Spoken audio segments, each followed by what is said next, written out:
Good afternoon, everybody, and welcome. The Atheist Experience is live, July 6th, 2003. I'm your host, Martin Wagner. Ashley Perrien, my co-host, as always. And we're very happy that you joined us on this holiday weekend. We hope everyone had a safe and enjoyable 4th.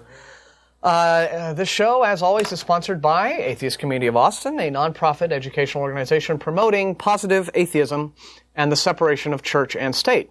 The ACA has weekly meetings every Sunday morning at 10:30 a.m.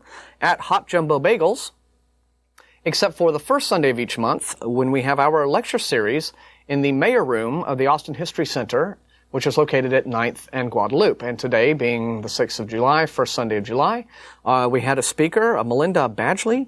Badgley, yes. Yes, Badgley. Yes.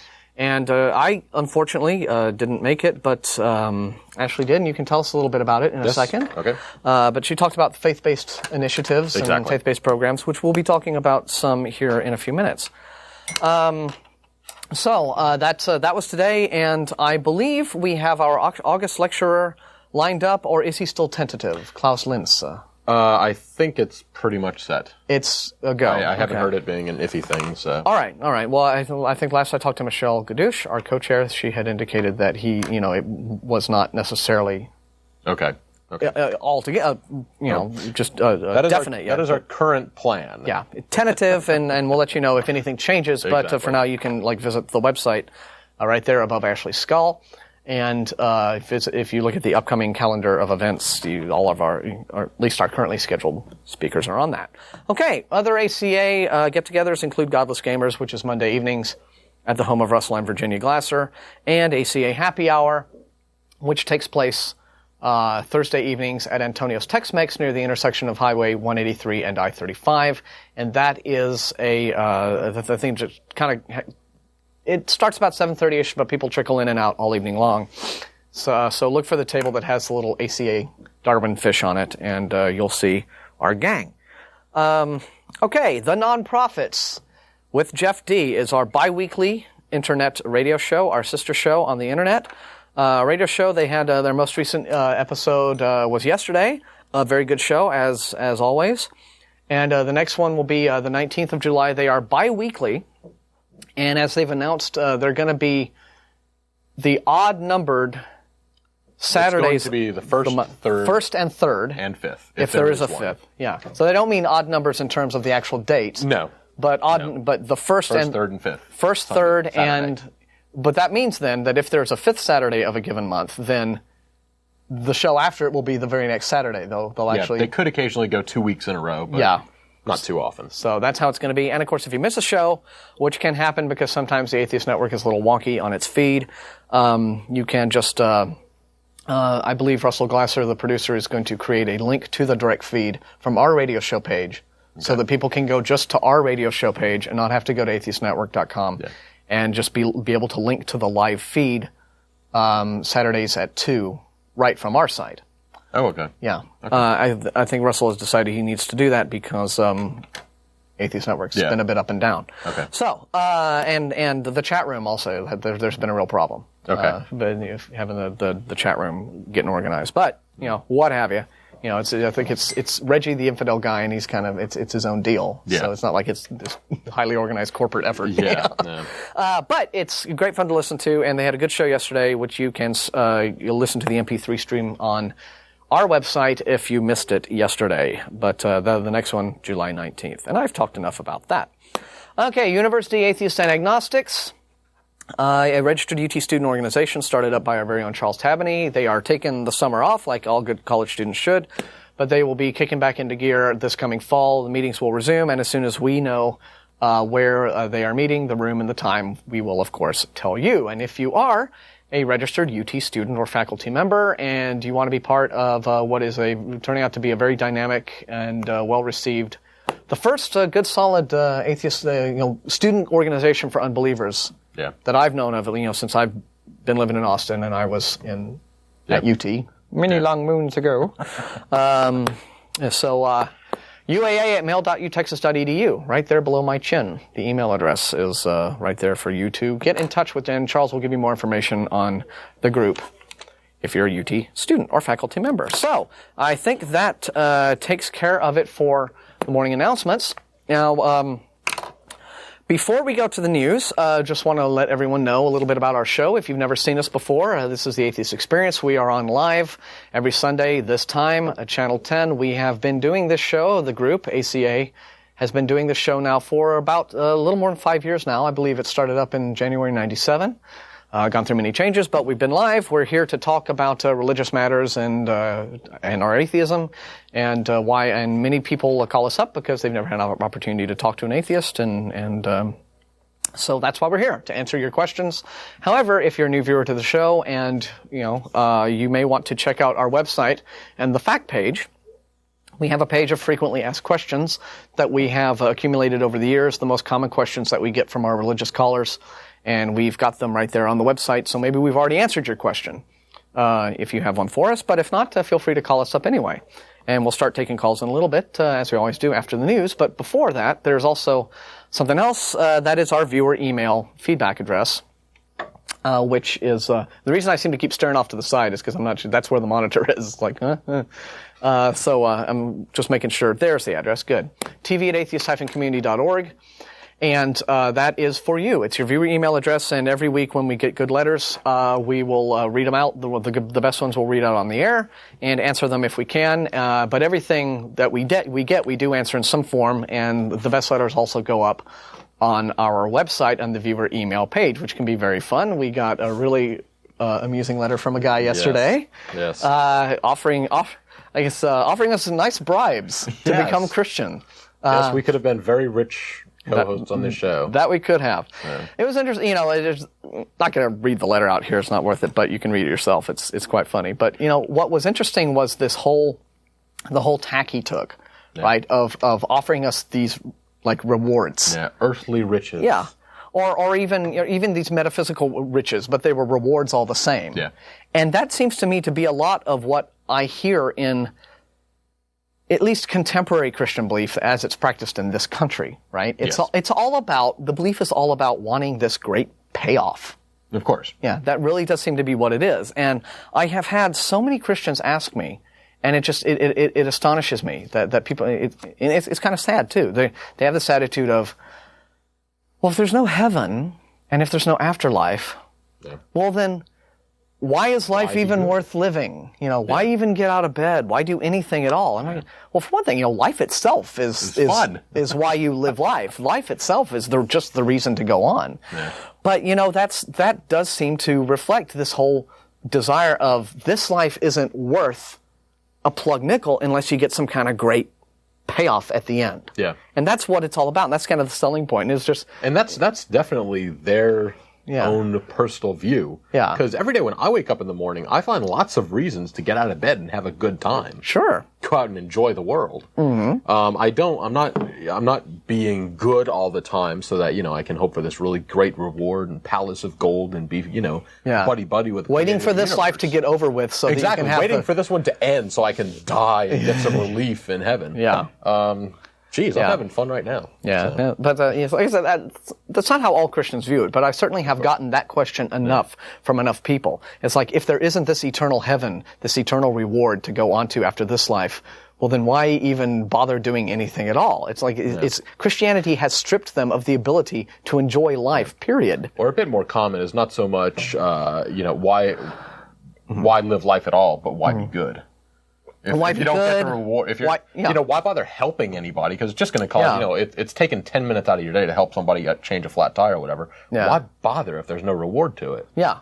Yeah. Which reveals that to a lot of Christians, their morality is all tied in, again, to this reward. Exactly. Morality is what's in it for me thing. Yeah, when am I going to get my lollipop? Yeah, and being good isn't its own reward. But now we're getting on this big digression. But the one email that we got from this guy was just funny because he was offering us all these. Well, what the funniest one was $666 million tax free. Yep. Which I admit beats a Klondike bar. I mean, I got to tell you, but what would you do for Klondike? Would you become Christian for Klondike? Well, maybe not for Klondike bar, but I said no. For $600 million, I could play the part of one. There we are. Yeah, you'd be the highest paid actor in the world. Exactly. Take that, Schwarzenegger. Okay.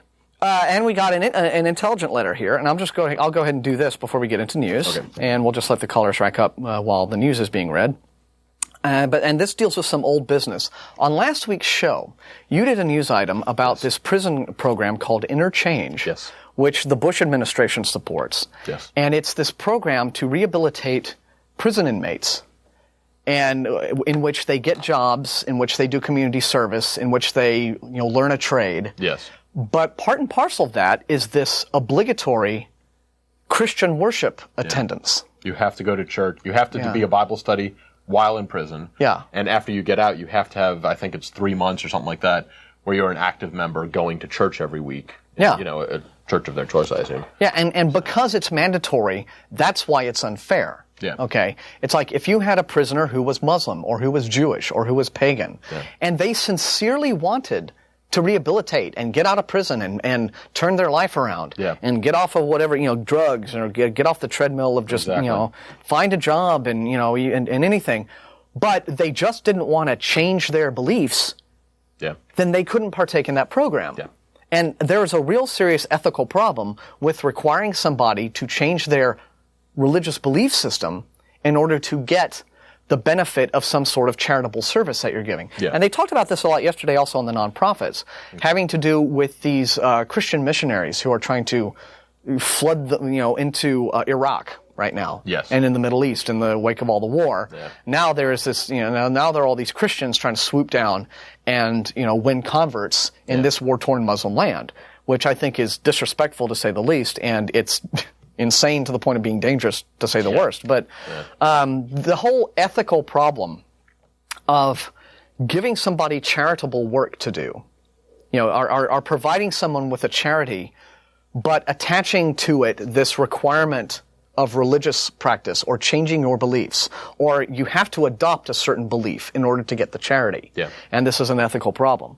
And Jeff D talked about it yesterday on the radio show, where he characterized it as essentially this form of trickery, right? It's this kind of bait and switch thing where you're trying, what the Christian these faith-based organizations are trying to do is they go in and we'll help you get over your problems. We'll give you work experience. We'll bring you food aid. Yeah, and we'll also give you a little religion too. Yeah, and the way Jeff characterized it was basically tricking people, claiming to help them, but actually just trying to convert them. Yeah. Now, of course, what I would have said in response to Jeff, had the chat room been working, is that, of course, you have to understand that from the Christian point of view, the way they filter that, they don't see that as being any sort of trickery. They're not they're going, yuck, yuck, yuck, we're going to go in and feed all these poor people, and then, but before we know it, we'll have their minds. They're not, it's not this nefarious trickery planned to them. They are, the way their beliefs, are, they really do see it as the greatest charity you can do for a human being.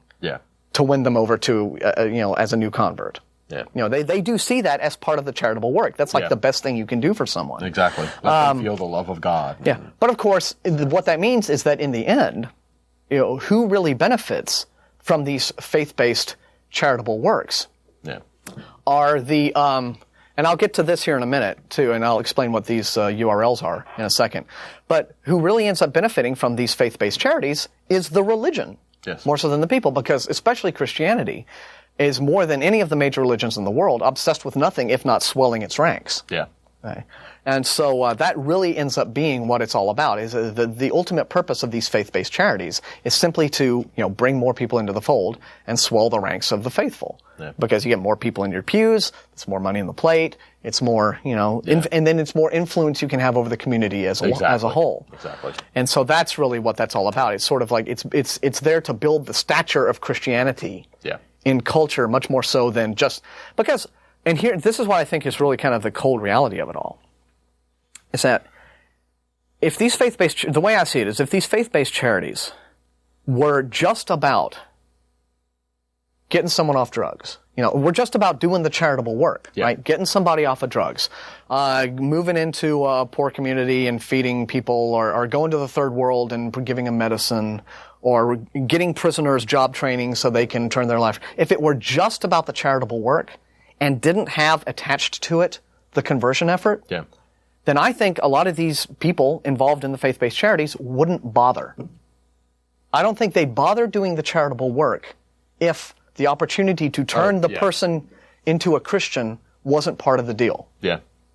And that, to me, I think I have a real ethical problem with that. Several people went to them and said, we are Muslim, we are atheist, we are Buddhist, whatever. And, we are firm in our positions. We know exactly what we believe. We're not going to change. We're here for the food because we need help. Mm-hmm. They're legally obligated. They're probably going to help them out, but... Well, would they? Or would some some charities might, but some might turn these people away. It's possible. I think it would be kind of on the rare side. But they're certainly not going to put as much effort into it. They're not going to, and if they get enough people like that, they're going to leave. Yeah. But the thing is also, a lot of those people, right? I mean, most people don't, your average poor, indigent, homeless guy isn't going to go up in this very sound frame of mind and say, this is who I am. I am a philosopher. And what I mean is assuming the charity workers had just knew in their mind that we're not going to convert anybody here, I don't think they would stay. Yeah. If they just, had this realization that, look, this isn't working, they would leave. Yeah. But, of course, they're very well funded, and what they do is they pour on the hard sell, and there's a peer pressure. Yeah. But we got this letter that we got from Brian Bossell, one of our members, who was a guest on the show recently and did a very excellent presentation on religious history.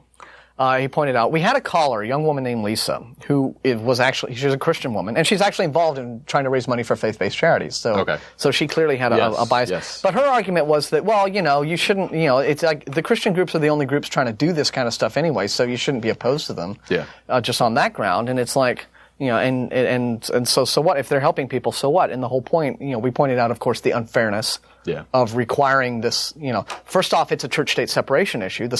If religious practice is required as part of this charity, as part of this rehabilitation program, then the state can't sponsor it. Yeah. But the Bush administration is trying to sponsor it. Yeah. And if it does so, then what you have is a government sponsoring sectarian religion. Can't do it. And if the Catholic Church were a little bit smaller and couldn't do these programs, would they say, well, you shouldn't complain since the Wiccans are the only group out there actually providing these kind of services? Well, you should just be happy for them. Yeah. I don't think that they would just step aside and say, well, let the Scientologists through because they can do it. Yeah. So, but anyway, Brian Bossell writes to tell us, contrary to Lisa's claim, Christians are definitely not the only group, Brian says, helping out prison inmates. There are plenty of secular rehabilitation programs, and those are the URLs we'll put back on the screen for you, that do much of the same thing that Christian groups do. And of course, one of them is projectreturn.com. You can read about them there. That's a secular rehabilitation program. They do much of the same thing that the Christian groups do, including educating ex-convicts and introducing them into social groups that help them to stay straight. Christians aren't even the only religious group involved in prisons, though they are the biggest owing to the large number of Christians and their massive financial backing. I've heard of Muslim groups operating in prisons, some quite successfully. The Nation of Islam focused some effort on reforming and converting prisoners, Malcolm X being their most famous prison convert. Buddhist groups are also very much involved in reforming prisoners, and many of their groups have a track record as good as that of any Christian group. And Prison Dharma Network, which is the URL at the bottom there, will give you information on a Buddhist prison rehabilitation program. It's very interesting. But Brian also points out that being a member of a church actually, of course, can help reform ex-convicts, just as involvement with any social community that discourages illegal activity will peer pressure them into becoming productive citizens. The important thing for reforming prisoners is breaking them out of the criminal cycle by integrating them into communities of people who reinforce positive social values and offer them alternatives to crime. And reforming is almost impossible for many prisoners without strong group pressure and support pushing them in positive directions. So naturally, the social reinforcement aspect, of course, is why any kind of rehabilitation program works. Yeah. You get if you have that's what a support group is. I mean, that's the meaning of the phrase, right? Any religious preaching that goes along with this process, of course, is not necessary or sufficient for reform efforts. Yeah, of course. I mean, if religion alone were this thing that made everybody not criminal, you wouldn't have pedophile priests, and you wouldn't have mothers like Andrea Yates and this woman in Tyler, killing their children and what have you. Yeah. So it's not just because religion is this thing that if you get too fanatical about it, you take it in a hyper fundamentalist form, then you're more likely to become criminal, or at least become do things that are very disrespectful of the rights of others, what have you. But so that's very interesting information from Brian Bossell. Thanks very much. But so anyway,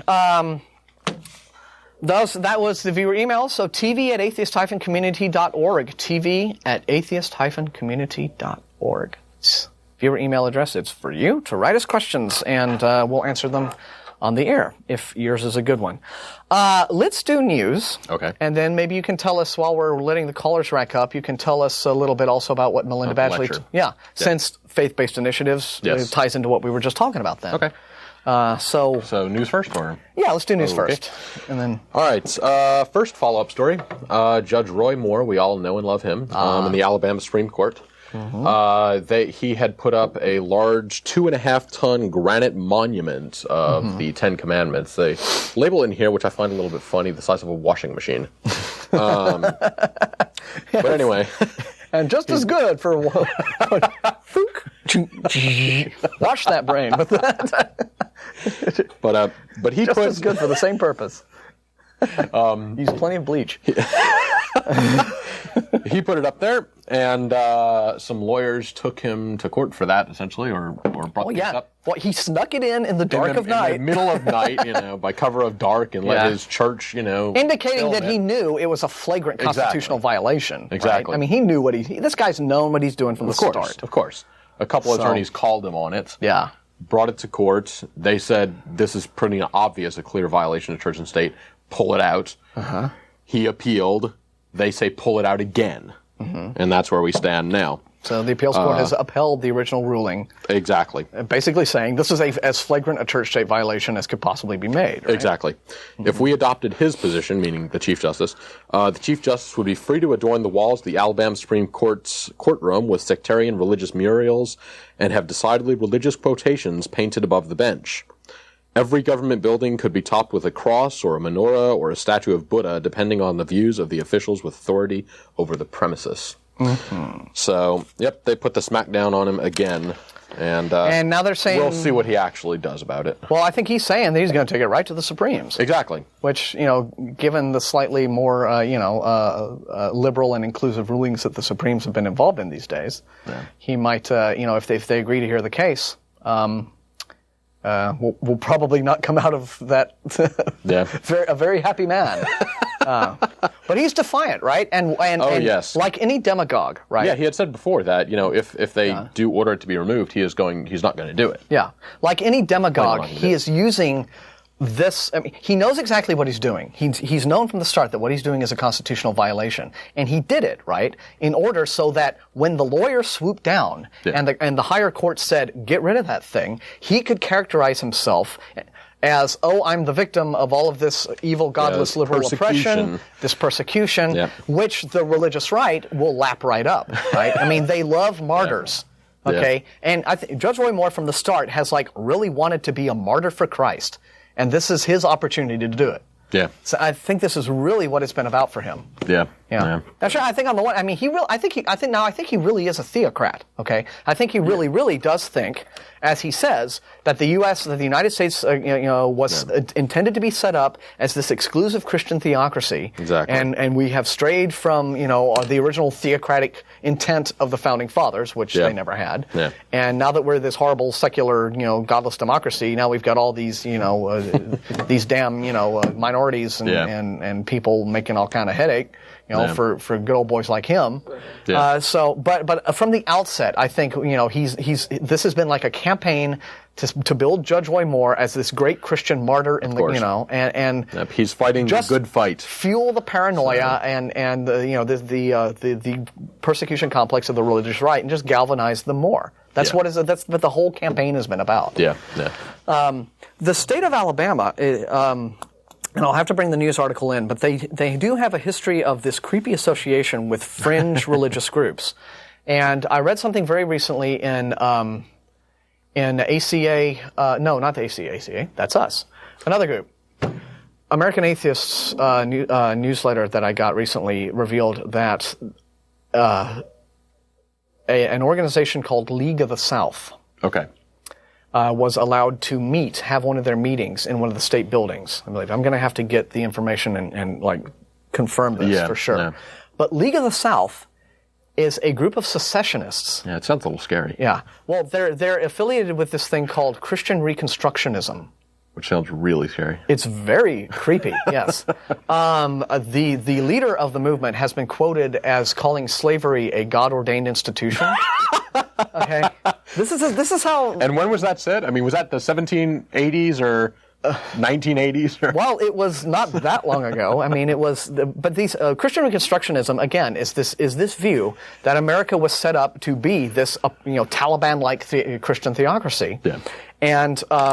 And now we are here to reconstruct America in this image of this wonderful, So we'll have women be walking around wearing wimples and burqas and nuns' habits and stuff like that. That's, I guess, what they want to see. So I'm going to get a little more information on these guys because to show you how far this far right wing lunacy can go. These scary people from Alabama.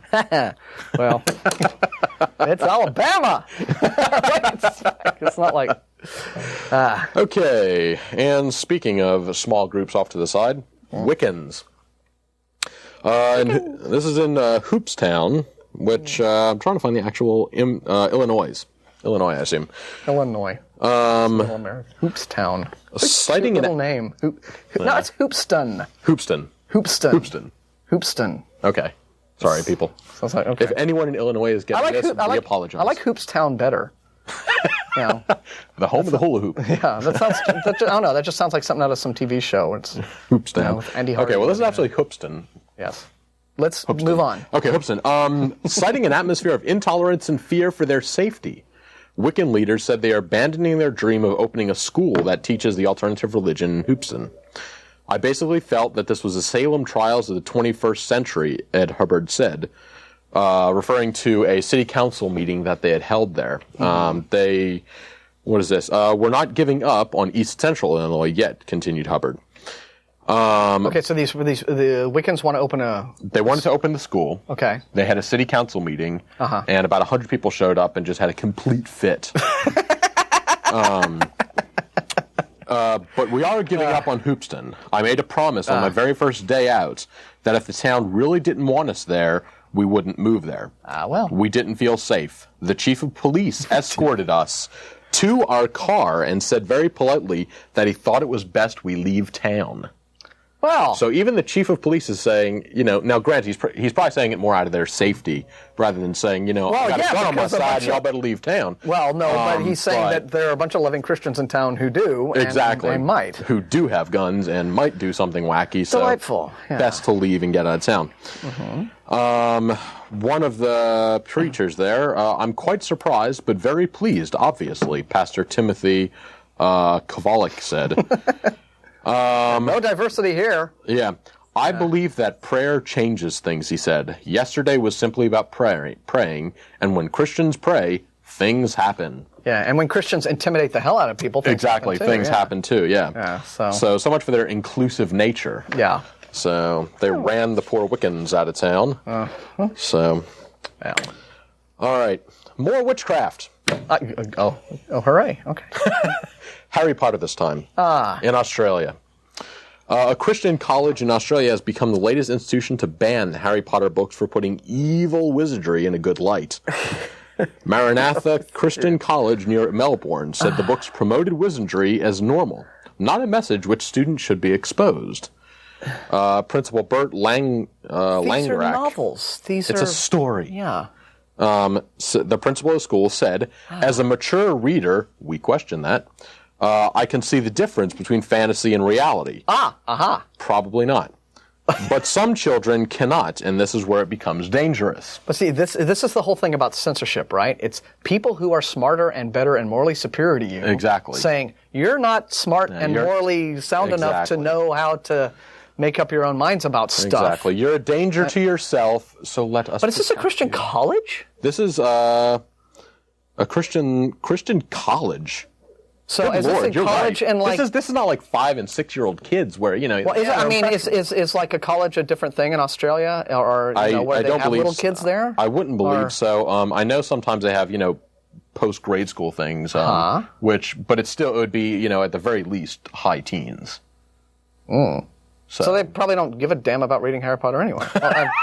If they're, I like the books, but not everyone. But generally speaking, they're for young readers. So. Yeah. Yeah. So why would a college, if they don't have children being students, maybe the library's open to the public? It could be. Who knows? Well, still, it's just goofy. Wizardry's not real. I know. It's a story. Yeah.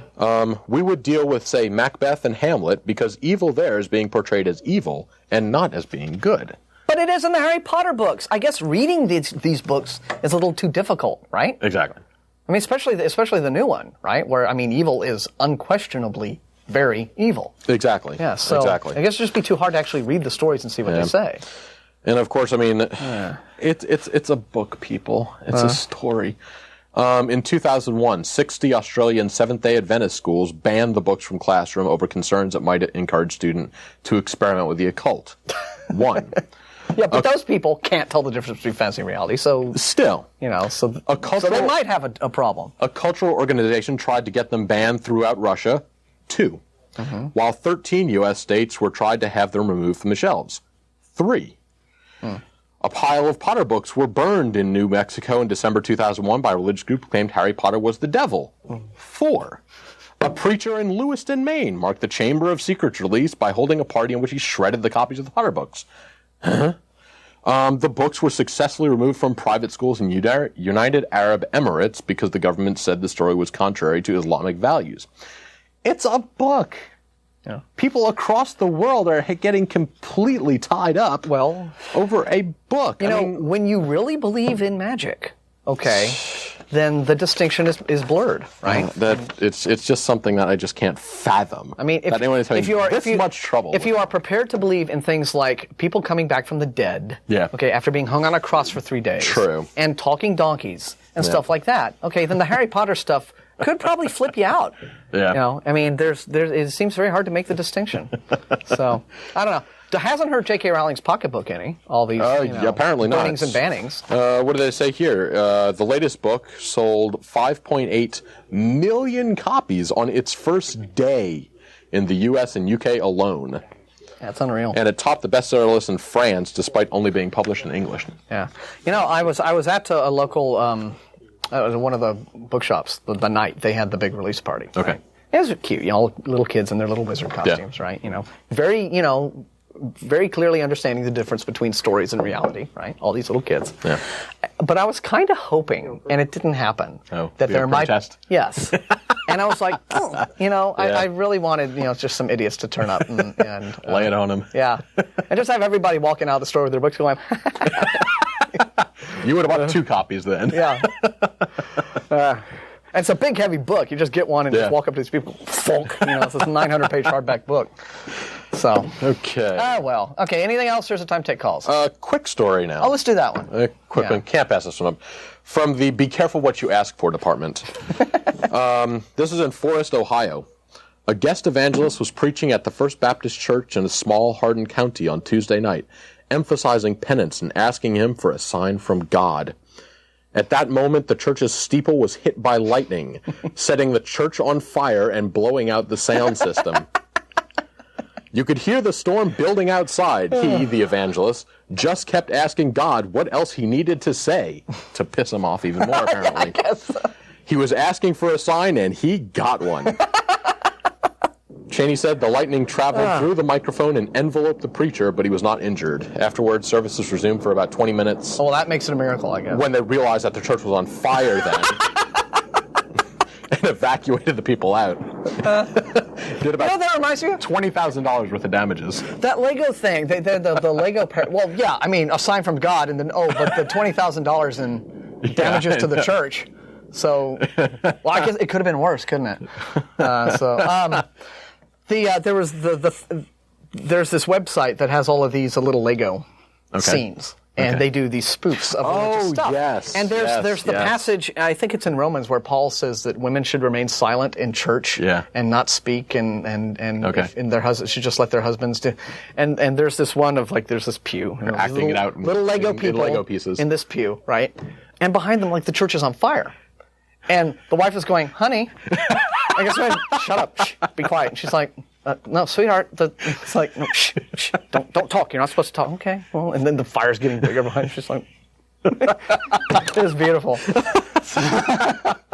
So not noticing the church is on fire. Exactly, being on fire for 20 minutes. For 20 minutes. So and then they got the people out. But it was awesome, dude. Yes, it was awesome. Just awesome, a church member said. Cool. Okay, I have a light blinking. Do we have a name attached to the light? Not yet? Okay, we'll do one more. All right. That phone number to call us live and have it out with us, 477-2288. If you'll call us and ask us stuff. Okay. So what else have we? This is a story that we didn't get to last week. Okay. But it was an important one. This is actually in the Austin American Statesman.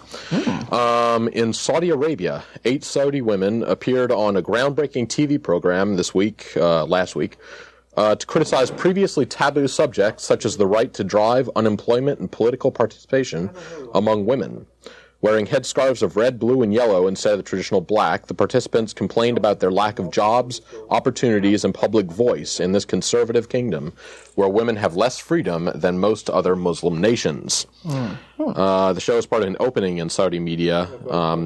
There was apparently a lot of violence and everything on there to do with the religion, and so they're trying to open things up a little bit more, give everyone a little bit, cool off on the control bit, and see what happens. So Saudi Arabia is trying to show the world that there's more to us than terrorism and religion. But not much.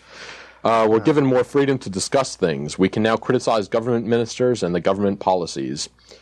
Since the show was on, they said their phone has not stopped ringing. They got about 80 phone calls, and a couple people asking actually them to have shows on other satellite channels to redo this, basically. But it's just as long as the situation exists where these women can go to this TV studio and do this show, but then they walk out of the building and they still have to be shrouded from head to foot. Exactly. It's just lip service. It's a dog and pony show, and it doesn't mean anything until they reform these very oppressive religious laws they have. And that is exceedingly... The religion is the problem. It is very true. But having other ideas exposed is always a good thing. Even if it's not going to change the entire nation overnight, getting the word out there, getting new ideas out there, and just letting them see that, my God, these uppity women now are talking, that's a good thing.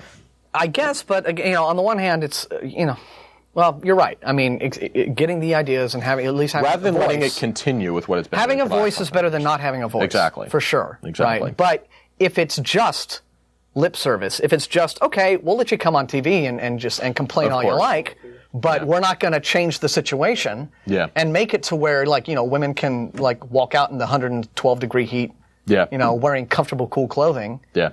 If we're not going to change anything, and if it's just all right, we'll let you have your little TV show. Yeah. And it's patronizing. Yeah. It is important to note, though, that one of them said she received many calls from women who criticized the participants for not being more outspoken. This is just a feeler. They were probably only told to not take it too far. Exactly. This is just a feeler, a first step. We need to take things slowly so it doesn't backfire. This is a country where women typically can't speak, period.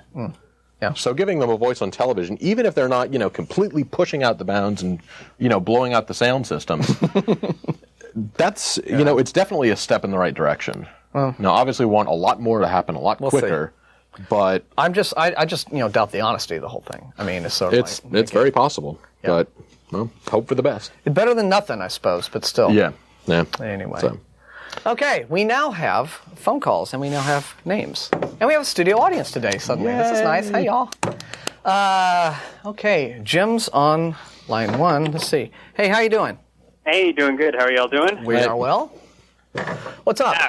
Well, I was going to call when I caught the first part where you were talking about how Christians focus on the afterlife as a source of joy. Yes. And I thought I'd suggest, I don't know if you guys have heard of John Piper. You can check it out at desiringgod.org. He's what he calls himself is a Christian hedonist.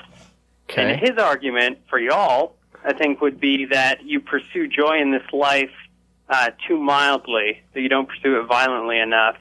And I just thought it was an interesting alternative, because his argument is that the only way to find true joy is in God. And so, I don't know, it's just desiringjesus.org.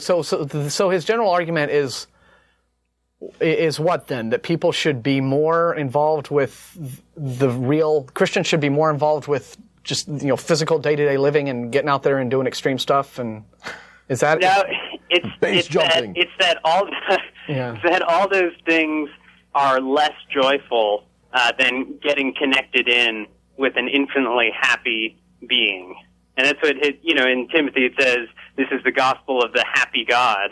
And the alternative is to try to find, in sex and drink and eating good food and things like that. But ultimately those things are less satisfying. Okay, so, all right. Okay, I think I get it. No, well, that's certainly in contrast to the whole biblical characterization of God as jealous and vengeful and smiting everyone. But although God may be very happy when he's doing that sort of thing. But so he's saying, all of this pleasurable, sensual stuff that we experience in life is like great and all, but it's much better to just be religious and bliss out on that. To find your joy in an infinite source, because...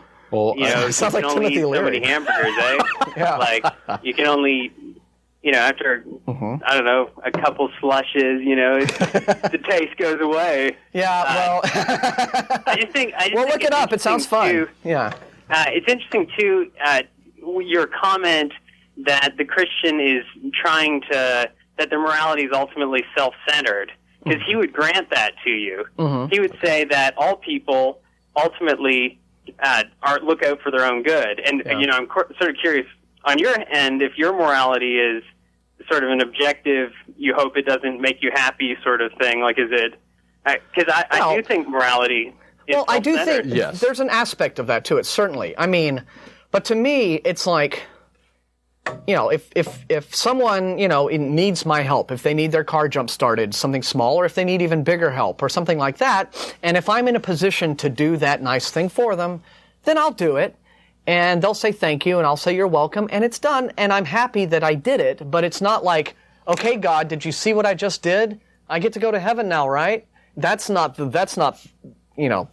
where I derive the happiness from. It's not like, oh boy, I did the good thing, now I get the big prize. It's just like, wow, I just made that person's day a lot easier. They were having a hard time, and I was able to help them out. Feel good, And it's also a lot of times that Christianity denies that they're getting any personal benefit out of it other than, just the feeling good. And when that is obviously not true. They are doing it for the reward. So, they might get a little bit of happiness out of it, knowing that they helped somebody else and all that kind of good stuff. But again, deep down inside, it's, they really hope that they are being watched. This better go in the grade book. I think what you said is partially true. I think it is wrong of Christians to think that they need to go around hating themselves and not trying to find joy in things. But I don't think, not in a traditional Christian sense, are you hoping that God sees you do good things, because those good things are irrelevant other than, they're prize value. Heaven. Yeah, they don't buy you God's approval. But I think what's interesting about Piper, if you guys would check it out, is the sort of statement that he hangs things on is God is most glorified in us when we're most satisfied in him. And so the ultimate end of morality being and the meaning of life is glorifying God, but it just happens that God is most glorified in us when we're most satisfied in him. And so he gives us good things. He, allows us to have communion with him. He saves us from our sins. But the end, it's, in a sense, it acknowledges, I really am getting something out of this. But it also, there's a tell-off to the moral structure other than just selfishness.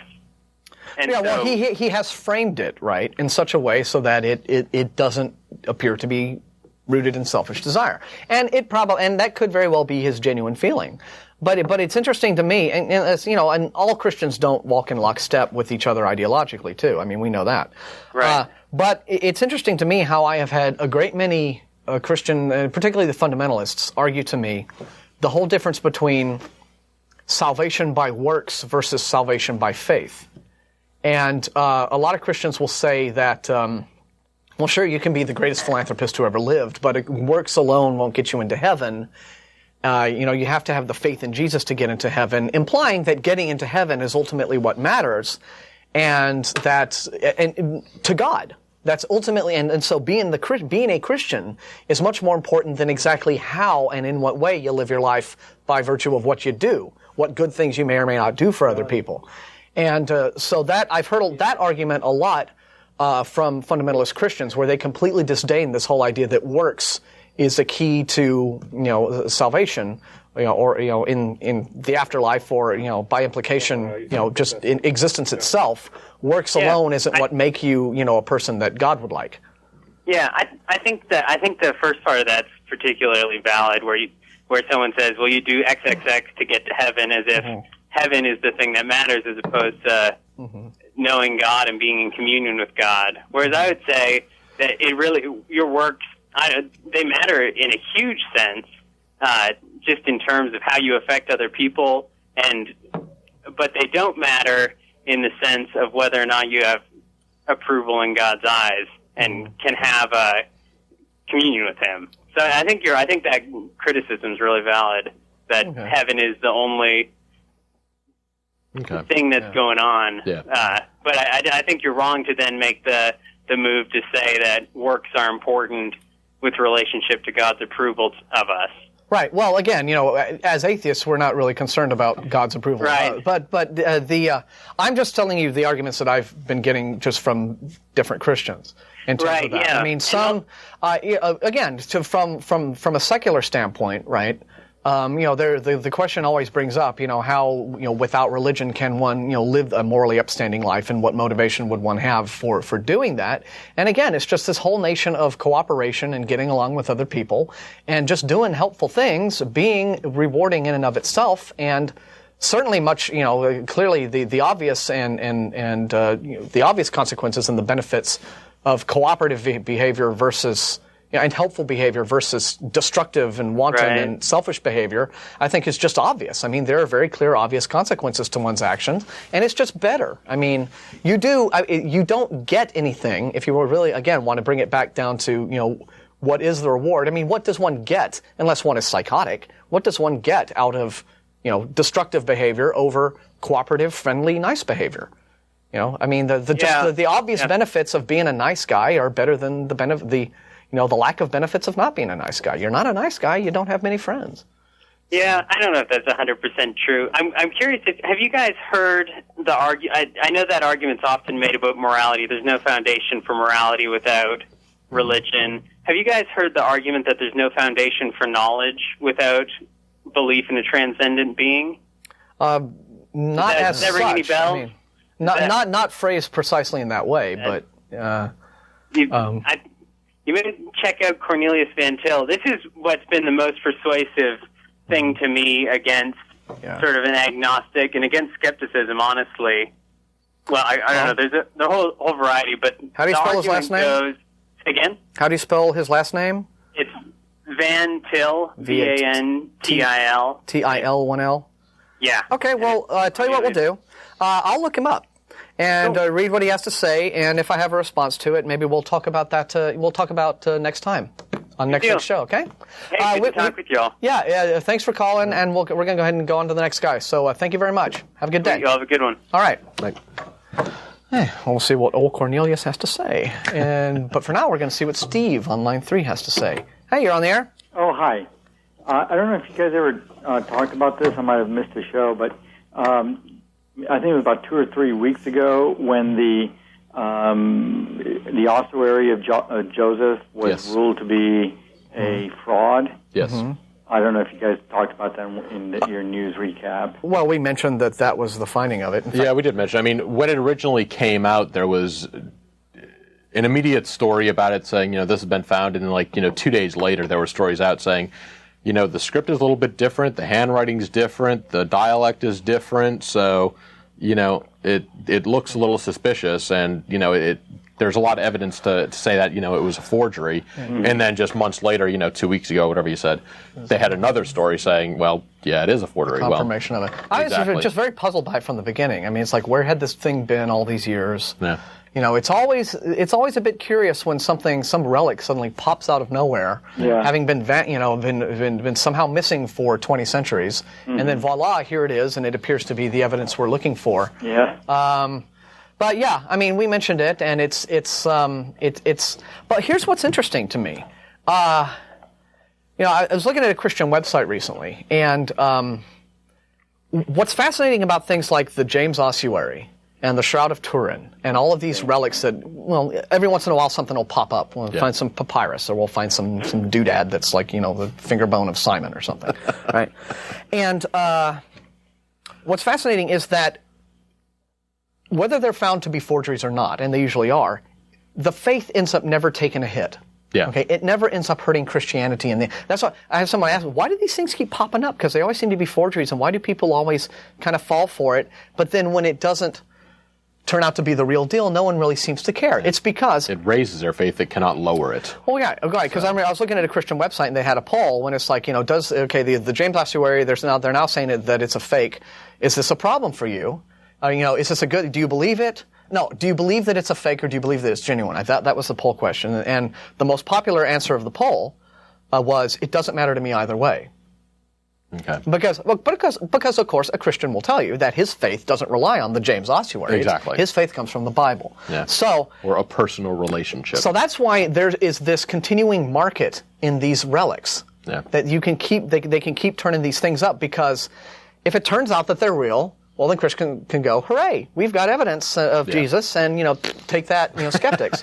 But if it turns out to be a forgery, they can say, oh, well, what a shame that some unscrupulous person decided to make this forgery to fool people. But, my faith comes from the Word of God and what have you. So in the end, these forgeries, we're going to see more of them, because it never hurts Christianity. It could only help, but it never ever hurts it. Yep. Yeah, so that's kind of how that works out. All right. Well, thanks a lot, guys. Thank you. Thanks for calling. So I wonder what will be next. What will be the next relic? Well, they've already found fingers and blood and boxes and bones. So there's enough splinters. The splinters from the real cross, and they're trying to find the Noah's Ark.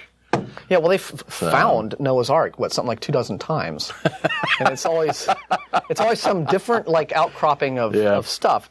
But here's the thing: even if you found a ship on a mountain high up, I know. Okay, I mean, how would you know it was Noah's ship? I know. Right? I mean, would you expect to find the registration? Piles and piles and piles of animal scat. Yeah, there you go.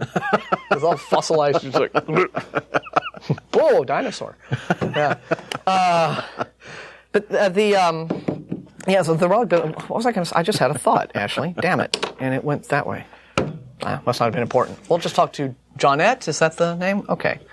Hi, you're on TV. Hi, how are you? We are well. That's good. I just wanted to tell y'all about, I thought that was really interesting about what you said about Harry Potter. Because I'm Christian, but I enjoy reading Harry Potter, watching the movies and things like that. Sure, the story. Yeah. Also, I've done some reading, and magic was the first religion. They used to call it the power instead of God. Okay, yeah. And something about Islamic and magic, they were both the same thing in the Kabbalah, but they went separate ways. Okay. Yeah, that wouldn't surprise me. Yeah. But anyway, I wanted to say something too. I heard you talking about talking donkeys and yeah. and Jesus hanging on the cross. You called him a dead dude hanging on the cross, and stuff. And I grew up Christian, we will make the occasional, perhaps unflattering joke at religion's expense. So, no offense, but this is an atheist show. So, in case that was a problem for you, it was slightly, because even so if you don't really believe in it, I don't think you should pick at him. Well, again, I know. I mean, sometimes for the sake of humor, we're gonna make a little joke here and there. I mean, we don't want to insult people personally, but I mean, we see these beliefs as being a lot like, a Harry Potter story. Because look why he died. He died for speaking his own religion, for having his own belief in what. It was just a little bit different from what the. How would you say it? The Pharisees, the Sadducees, and the ruling religion believed. Yeah. But it was still talking about the same thing. And see, I have my own belief, too. Mm-hmm. I believe, I just believe in faith, trust, hope, and all those type of things. Mm-hmm. And all those type of things are, like basic human instincts that were, given to us, innate things given to us, And even though I grew up Christian, I still have some. I would be like an unorthodox Christian. Mm-hmm. Unorthodox, yeah. Yeah, unorthodox Christian because of my belief. But you're certainly not a fundamentalist if you like Harry Potter. Yeah. But you bring up a good point. I like sci-fi. Yeah. Sure. We don't know. Wouldn't that be a neat thing? I heard y'all talking about heaven. Wouldn't that be a neat thing if heaven was like in another dimension, on another planet? We don't know. Well, sure, there's a lot of stuff we don't know, but, until our take on it is that until we get the good hard evidence, we'll refrain from belief. Sure, it's possible that there is a heaven and an afterlife, and you know what? If there is one, I give it a big thumbs up. I like the idea of an eternal paradise. That sounds mighty fun to me. But I don't, again, people who take the skeptical point of view is sort of like, just because something is a nice and appealing idea to you, that alone isn't enough to warrant just adopting some belief system that you're going to base your whole life upon. I mean, let's bring the evidence in. Have you heard this new scientific theory? What would be the new scientific theory? That the universe for eons and eons, has been expanding and contracting, meaning coming alive, the Big Bang, and then dying out, and everything will be as it was before. No. Oh, you're talking about like this continuum where we have a universe, and then there's the big crunch, and then there's another big bang, and another big crunch, and another big. Yes. Well, yeah, it's a theory. It was before even human life. Well, I don't know that there's any that science. Are you talking about like reincarnation and stuff, or past lives, or no? Okay. I'm talking about scientific theory. Okay. Right. Well, that is one of the theories. I think I don't know this for a fact, but I think the more prevalent science right now is showing that the universe is more likely to continue to expand and just die and freeze out. But again, I haven't followed it that closely. But then we don't even know that. What we found 2 years ago, this is one of the scientific journals. Well, what we found recently is that the more we explore the universe, and the more it's more confounding, the more we explore it. Yeah. I mean, for example. One thing I think that has recently been found is, first off, like something like 90-some-odd% of the universe is this stuff they call dark matter, and they're out at the bathroom in the control room, I guess. But you would think that after the Big Bang, what would happen is that the explosion, and then it all just kind of slows down a bit. And what we're actually finding is that the expansion of the universe seems to be in some ways speeding up. Yes. Yeah. And so that's a curious thing, because you have this stuff called dark matter that does funky things to gravity. And so there's more and more and more and more that we have to learn. But I would rather, I'm much more in tune with this whole process of let's keep examining and exploring stuff. And you don't just, rather than just let's adopt a belief and say, there we go, I believe that. Say, and that'll satisfy all my answers, when in fact a lot of questions still haven't been answered, and we still need to do more examination. Oh, I completely agree. We need to do more scientific research. Mm-hmm. Yeah. We need to do a lot more than what we're doing. Yeah. Yeah. So we'll hang around for the next several trillion years and see what happens to the universe, and if it crunches again, all the rest of it. But yeah, we appreciate your input, and thanks a lot. All right, take care. Who's next? Mike on one. Hey, you're on the air. Hey, I was wondering exactly what you guys believe as far as how the universe was created. Okay. Do you want to start with this one, Ashley, and then I'll... Current science kind of has pretty good definitions and models of how the universe worked from when it was, less than a second old until today. It's not perfect. Where it came from, well, we don't know. We're looking into it. Hopefully we'll find out one day. But how it got from, about the size of a grapefruit to where it is today, that part is pretty well down. Yeah, the chronology of it. I admit that I don't know why there's a universe or where it came from, or if it even came from anywhere. It makes sense to me, perhaps, to think that the universe in some form has always existed. Yeah. And what the Big Bang was the event that caused it to expand from the form it was in before, which you could probably call a singularity. Yeah. To where it is now, and the Big Bang being a quantum event, which means it was just this event that took place. But I admit that I don't have all the knowledge, and I'm not an astronomer, and I'm not a professional cosmologist or anything like that. So what I have to do is just, I look and see what the evidence is, and I'll say, well, that's where it points right now. But I try not to fill in the gaps in my knowledge with beliefs. If I don't know the answer to a question, then I'm going to say I don't know, and just leave it at that. All right. Can you guys just explain to me if you guys? It's correct. You don't believe in God, right? Yes. That's one of the very basic. That is correct, sir. How can you explain all of Jesus' followers believing so strongly in him and believing that he was the Son of God? Well, I can't. You're talking about Paul? I'm talking about all of the apostles. Oh, all of the apostles. Well, again, I don't know that there is enough in terms of the current history that we have. There certainly isn't any evidence outside of the biblical scriptures, or at least any credible evidence that is independent of the biblical scriptures that gives us a hint of what was happening historically at that time. Do I think that it's likely that there may have been an actual Jesus, an actual person who did the things he's said to have done in the Bible? It's possible. Do I believe that he was actually raised from the dead and did all the miracles that the Gospels claim he did? I don't.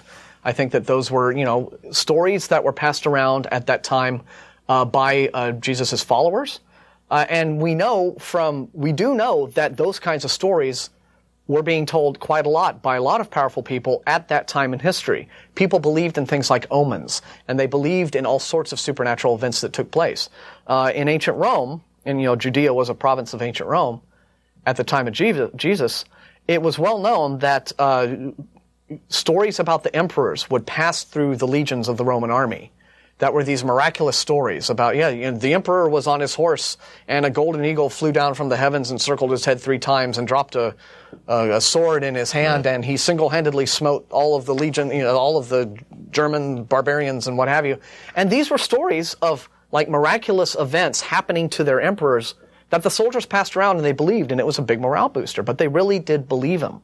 So it's no surprise that you would have this similar sort of cultural phenomenon taking place where there's this teacher, there's this rabbi or whatever, this man named Jesus, and he goes around and he has a good message for folks, and the stories continue to spread about, and I heard he healed a blind man. Yeah, and I heard he healed this guy and raised him from the dead, and I heard this and I heard that. So it's no surprise that in that culture, which is primitive and where all sorts of beliefs and all sorts of things are taking place, it's no surprise that kind of reputation would have been very easily built up and then put down and then set down in writing. So, but I'm just speculating. The only problem I see with that is the fact that after Jesus rose from the dead, all of his apostles, just because of the very fact that they believed Jesus rose from the dead, were put to death because of that.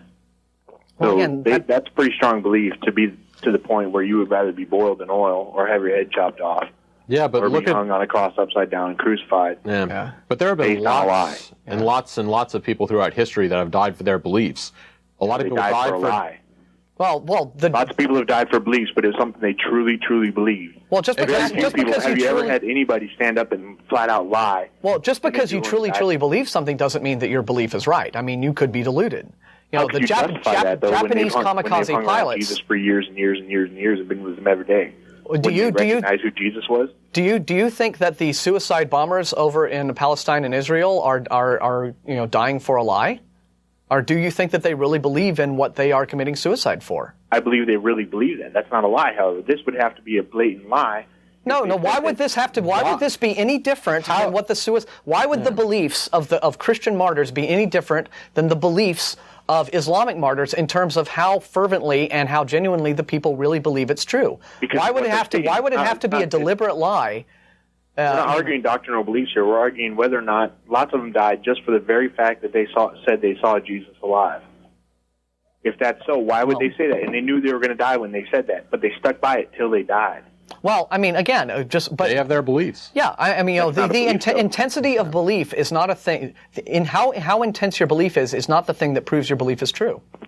That's what I'm saying. I mean, all it proves is that you are just a belief.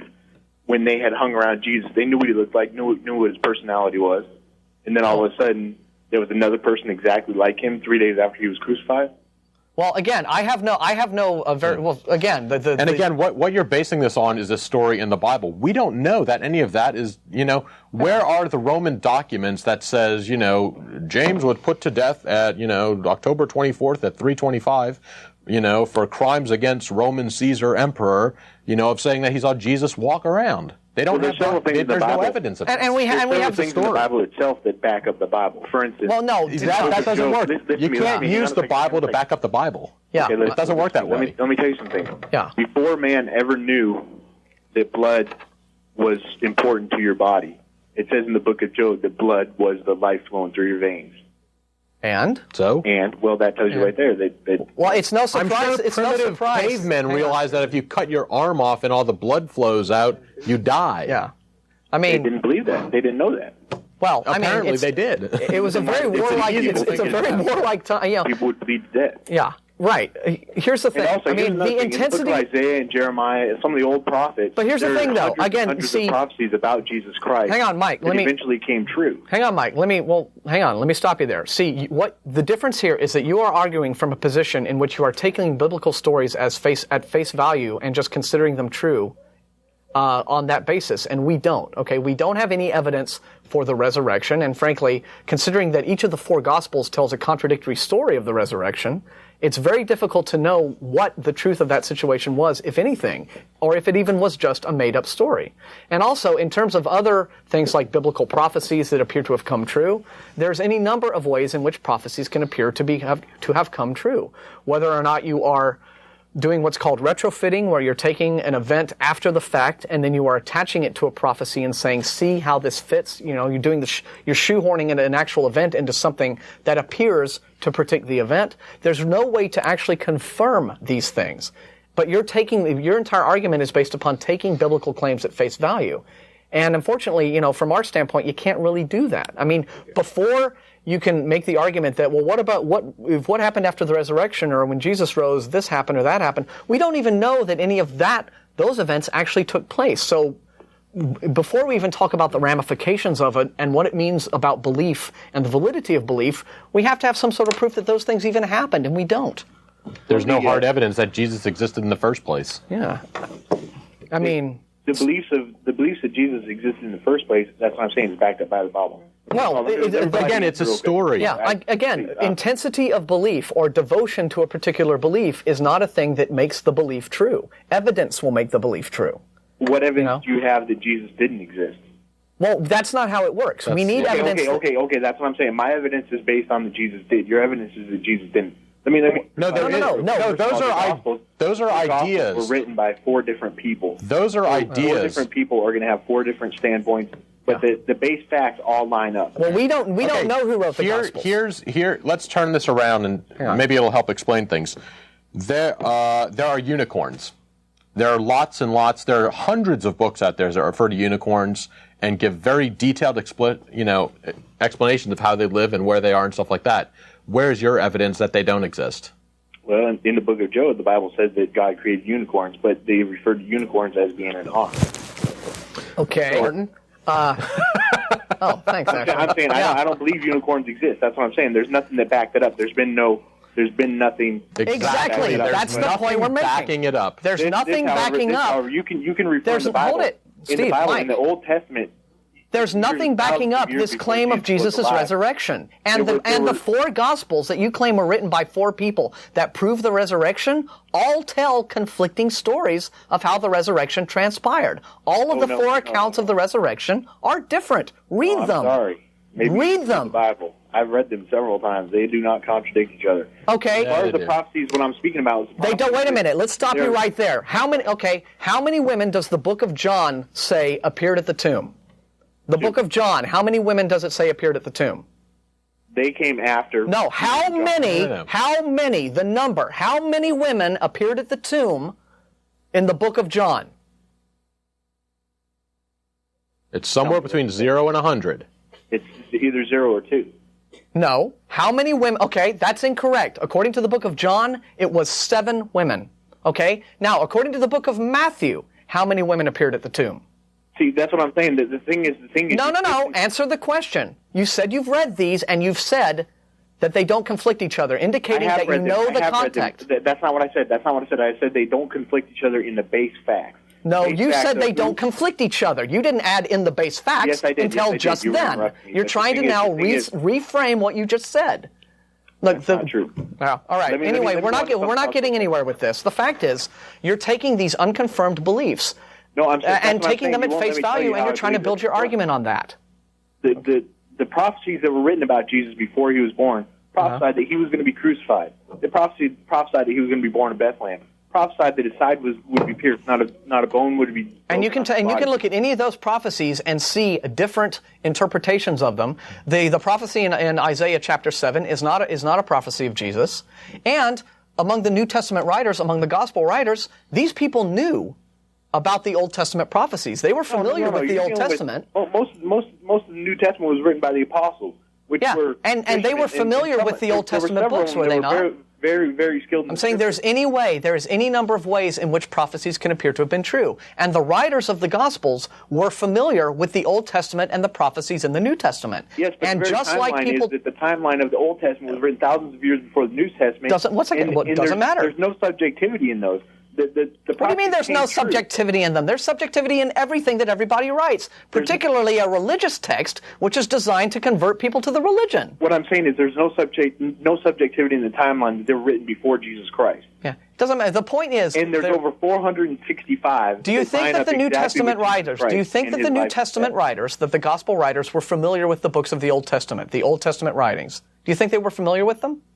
Yes. Okay, so then it is conceivable that any sort of gospel prophecy where it says, and so that the prophecy would have been fulfilled, Jesus was given vinegar to drink, and that sort of thing. I mean, it could have just been the writer in going back, referencing an Old Testament prophecy that he knew existed, and putting that in his writings to make it appear as if a prophecy was being fulfilled. I mean, that is one possible explanation, is it not? I'll give you that. But okay, so there's no reason then. Jesus had certain practices that were done every crucifixion. Yeah. And those were prophesied about before crucifixion was ever around. Well, crucifixion was, throughout almost the entire time of the Roman Empire done. That was a very common punishment. The prophecies about Jesus' crucifixion were written way before the Roman Empire. Well, we don't know that. we're not still even sure of the timeline. And again, this goes back to the fact that we don't even know for a fact that Jesus existed in the first place, let alone exactly what happened on his crucifixion. If it wasn't. Anyway, we got a bunch of other callers lined up. But again, we're just trying to point out the difficulty of taking biblical claims and biblical prophecies at face value and then trying to build an argument upon that. And the fact of people believing things earnestly and devoutly isn't the thing alone that makes the belief true. That's what we're trying to say.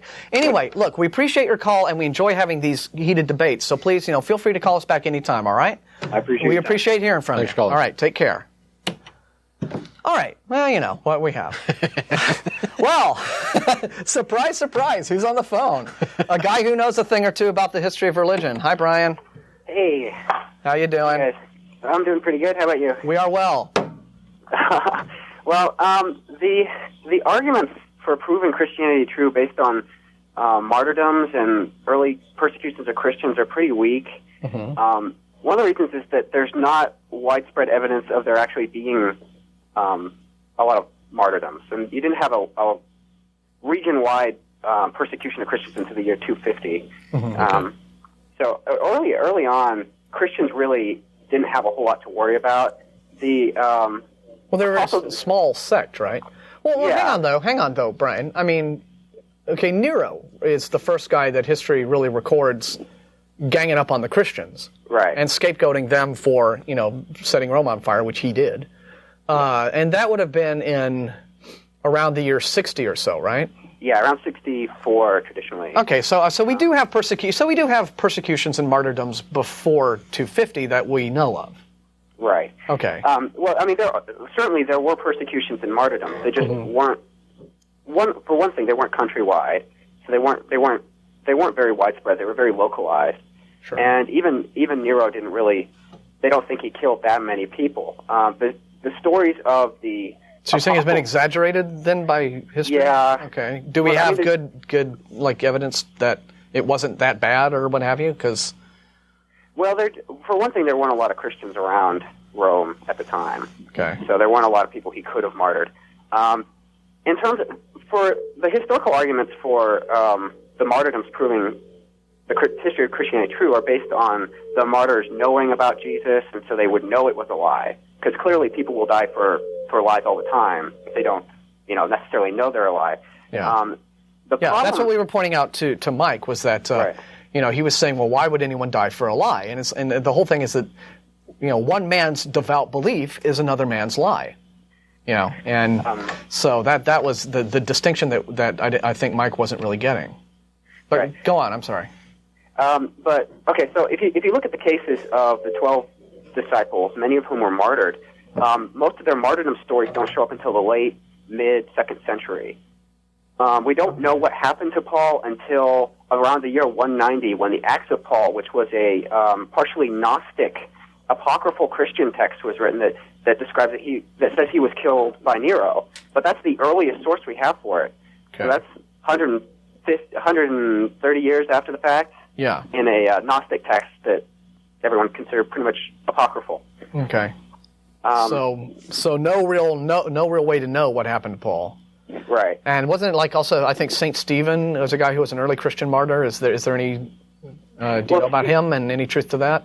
See, the other thing about the early persecutions was that they weren't based around the Christians being believing in Jesus or any theological doctrine. They were persecuted because they were small communities that had set themselves apart from the larger communities.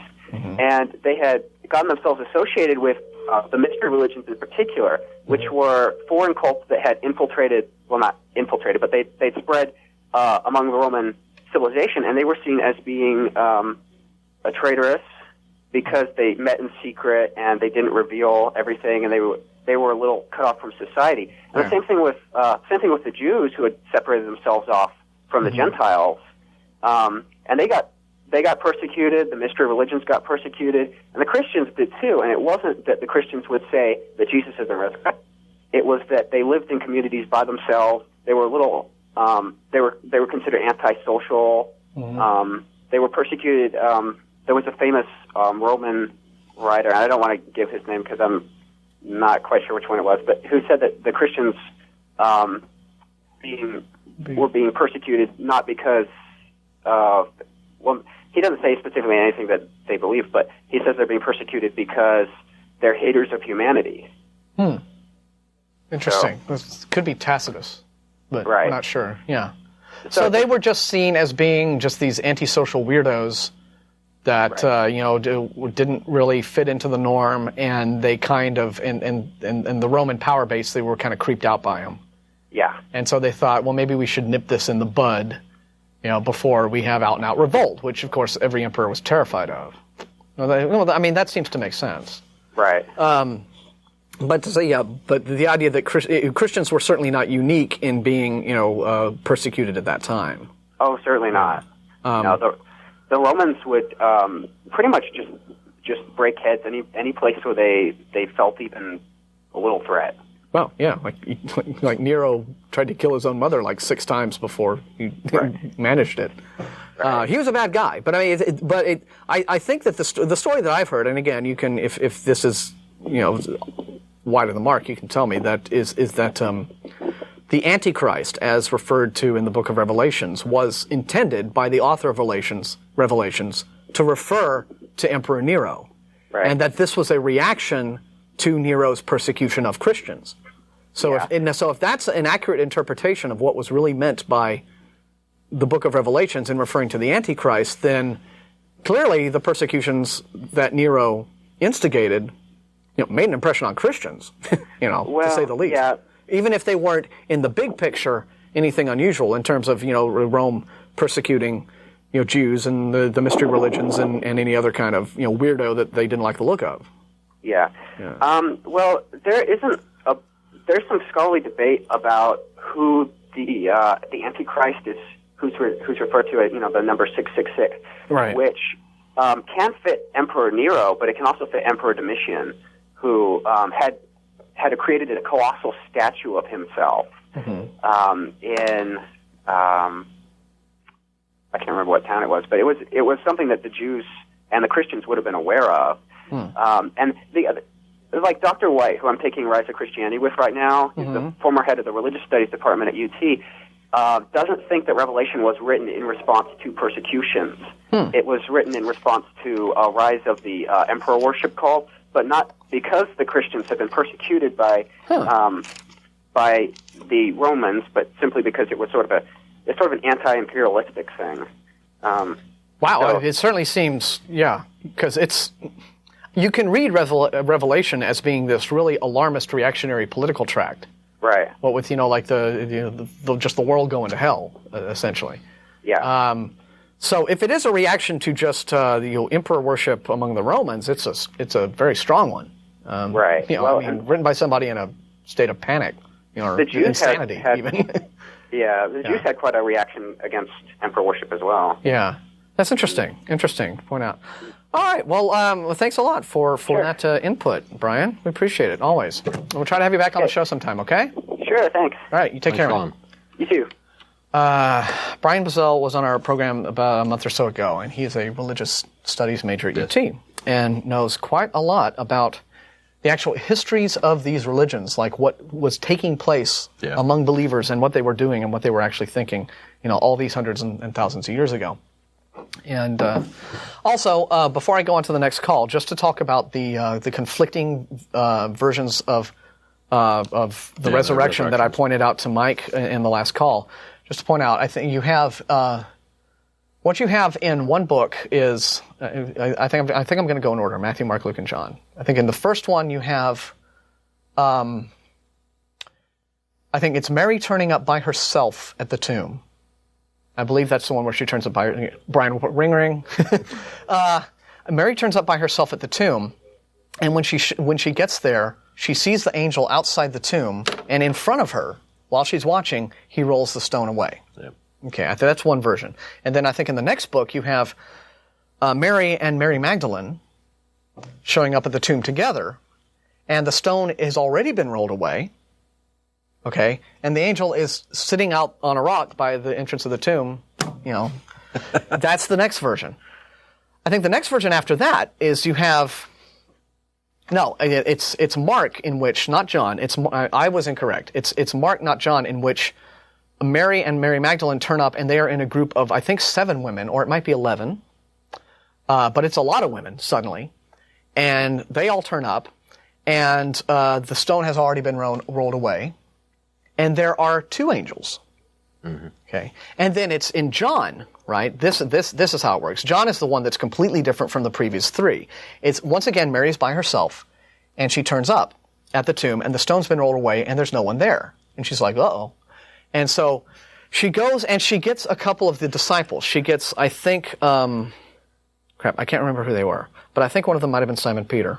Brian burst through the door. No, I think it might have been Simon Peter, and then there was another apostle whose name I can't quite remember. She goes and gets 2 apostles, basically, the deal. And they go back to the tomb. There's still no one there. The stone has been rolled away. It's empty. What's going on? They look around, and then the apostles leave.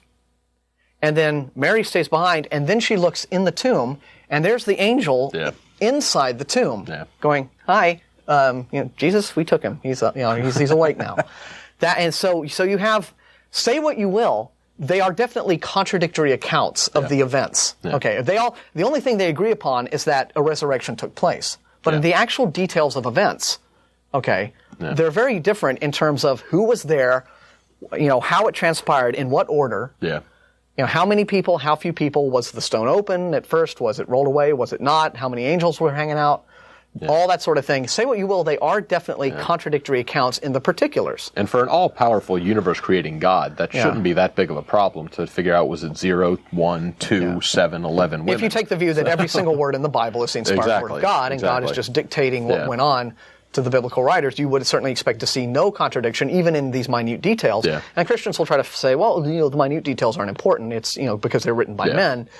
And that would be a valid argument as long as they're willing to throw out biblical inerrancy as a concept, right? Yeah. This whole, that every word of the Bible is literally true and that you can interpret it that way. And because it can't when you have a very obvious example of 4 contradictory accounts of the same event in all of the 4 Gospels. So I'm done now, and we're going to talk to Alison finally. But I didn't want to go on the air and challenge, Mike to, what did the book say, and not then come out and demonstrate that I actually knew what I was talking about. So, hi, you're on TV. Hi. Hi, thanks for waiting. No problem. My problem is I'm actually Jewish, and I have a problem with religion in general. I think religion is, the source of all evils. Well, lay it on the line there. Don't hold anything back. Yeah. Well, there's a lot of good in it, but people interpret it like, to use for their own, use. I guess. I don't think Islam is preaching to kill everybody, but their leaders do. I was about to ask you, I'm sure I would imagine that you would have a particularly strong opinion about religion being used to justify atrocities. Yeah. Considering what's going on in the world stage right now. All that stuff. But my issue with atheism is that how do you explain spirituality? Okay. Ashley, do you want to start, or do you want me to start, or I don't care? Spirituality, it's one of those kind of nebulous terms that everybody's got a different feel for it. Some of it consider it, religion is spirituality. Some will say it's more the New Agey type thing. Some say, alternative medicine is spirituality. And so it's kind of this, it's anything that's a little bit fluffy and makes you feel good. And spirituality, believing that there's more out there than what you see, than, what is affecting our day-to-day life is most likely true. There's a lot more stuff going on in the world than we know about. But is it supernatural? Are there, is there some kind of supernatural God playing part in the world? Yeah. Don't necessarily need that. Yeah, I think that, my experience with spirituality, and every time I ask a believer to sort of define the term for me, I get an answer that is different insofar as the person is describing their own experiences, but it's similar in terms of the emotional content. And what spirituality seems to be to me is it is any sort of experience that a person has that makes that person feel good about life, feel like there's some sort of sense of there's this inner fulfillment that they have, but it also seems to be something that is an emotional experience that validates either an existing belief system that they may have been raised into, whether it's a religion or what have you, some sort of philosophy that they have. It tends to be, I think, any sort of strong self-validating emotional experience is something that a person can choose to call spiritual if they wish. And when I hear somebody describe that they've had this spiritual event, they go on to describe that. We even had one of our own members, a former host of this show, he's still an atheist, but he went on this spiritual kick at one point, apparently because he was at a Jimmy Vaughn concert and there was a big lightning storm and it was totally cool. So that and the experience of that was something that gave him this enhanced sense of pleasure and fulfillment in his experiences. So that seems to be what it is. So are you saying that you as a person, you're there's no real difference between you and any other animal? Well, there's a difference insofar as, I belong to my species and not another one, and every species certainly does have differences, and we're the ones who, we have reasoning capacities, we're intelligent, we build things, we can affect our environment, so we are different than other animals in that regard, but overall, I do take the view that, we're all part of the same genetic soup in the end, and that's why life matters. That's why it is, I do things like if I see, that's why I want to help wounded animals or something like that, or that that's what makes me have a fulfilling sense of what it means to be alive, and that even though... I don't get that part, because if there's nothing, if you just come, dust to dust, and there's nothing, no continuation... Were you watching earlier in the show? Actually, I wasn't. I'm sorry. Were you? You weren't? No, because we talked about this. If there's nothing else, if there's nothing beyond it, then what does it mean? And it's like, well, life itself, I think, is reason enough to enjoy life itself. Did you not have fun today doing, whatever it is you did? Mm-hmm. Well, do you feel like just laying down and dying right now, or not getting up and experiencing life tomorrow? I think that it's life's brevity, and it's the fleeting nature of it that makes it really special and precious and meaningful, and why we need to just hold on to it and make every day the best we can. Okay. That's my How view. about coincidence?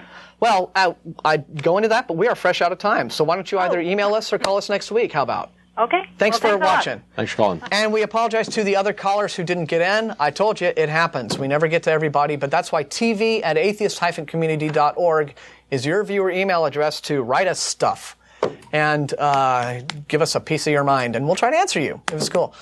We appreciate everybody turning up today. Little studio audience sitting there, peanut gallery and folks in the control room laughing hysterically.